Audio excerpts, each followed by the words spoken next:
පුද්ගලික ණයක් කියන්නේ මොකක්ද? ලෝන් টොප් අප් කරන්නේ කොහොමද?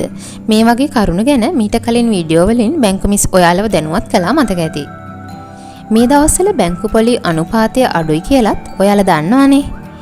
ඒත් ණය පොලිය අඩු වුණත් සමහර අය බැංකු ලෝන් ගන්න ඒ තරම් කැමැත්තක් නැහැ. ඒකට ප්‍රධානම හේතුව තමයි ණය මුදලක් ඉල්ලුම් කරන්න අවශ්‍ය වෙන ලියකියවිලි සකසා ගැනීමේ අපහසුව.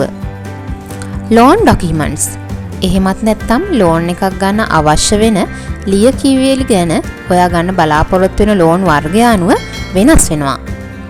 පහුගිය දවස්වල පුද්ගලික ණය ගැන අපි හුඟක් කතා කළ නිසා පුද්ගලික ණය මුදලක් ලබා ගන්න ඔයාට අවශ්‍ය වෙන ඩොකියුමන්ට්ස් ගැන කතා කරන්න ඕන කියලා බැංකු මිස් හිතුවා. පළවෙනි එක තමයි ලෝන් ඇප්ලිකේෂන් එක. ඒ කියන්නේ ණය අයදුම්පත. පුද්ගලික ණයක් ඉල්ලුම් කරන්න ඔයා සුදුස්සෙක් නම් අදාළ බැංකුවේ කළමනාකරු හෝ ණය නිලධාරී හමු වෙලා ඔයාගේ ලෝන් ඇප්ලිකේෂන් එක අරගන්න වෙනවා.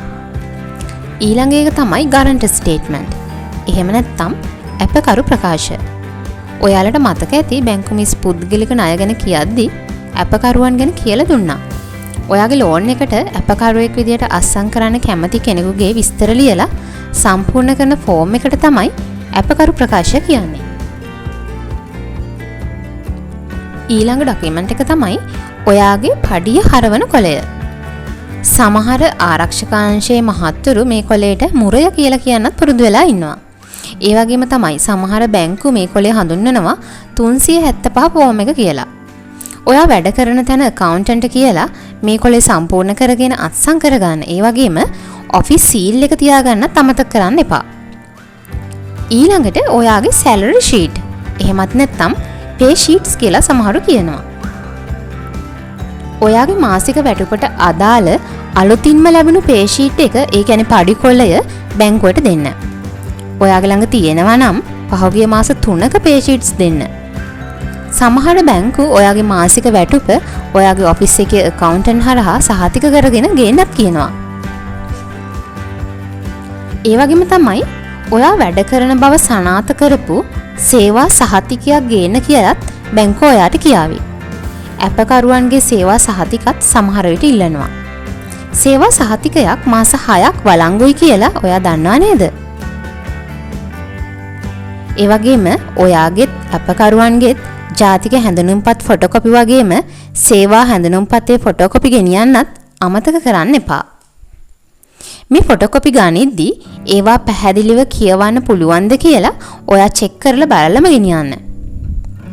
අනිත් කාරණාව තමයි ඔයා ලෝන් එකක් ඉල්ලන්නේ මොකක් හෝ අවශ්‍යතාවයකටනේ. ඉතින් ඒ අවශ්‍යතාවය මොකක්ද කියලා ඔයාට බැංකුවට කියන්න වෙනවා. උදාහරණයක් විදිහට අපි හිතමු ඔයා ලෝන් එක ඉල්ලන්නේ නිවාස අලුත් වැඩියාවකට කියලා.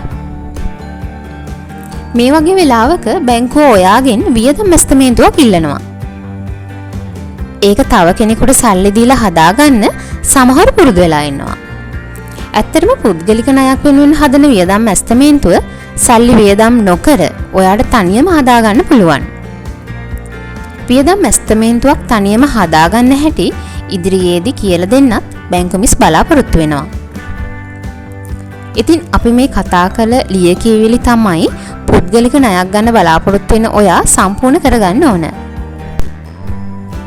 මේ විදියට නිවැරදිව සම්පූර්ණ කරගනිපු ඔයාගේ ඩොකියුමන්ට් සෙට් එක නිසා ඔයාට වඩාත් පහසුවෙන් පුද්ගලික ණය මුදලක් ගන්න පුළුවන් වෙනවා.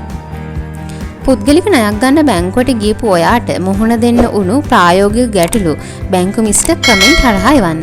නැත්නම් අපේ බැංකු මිස් Facebook page එකේ කමෙන්ට් විදියට එවන්න.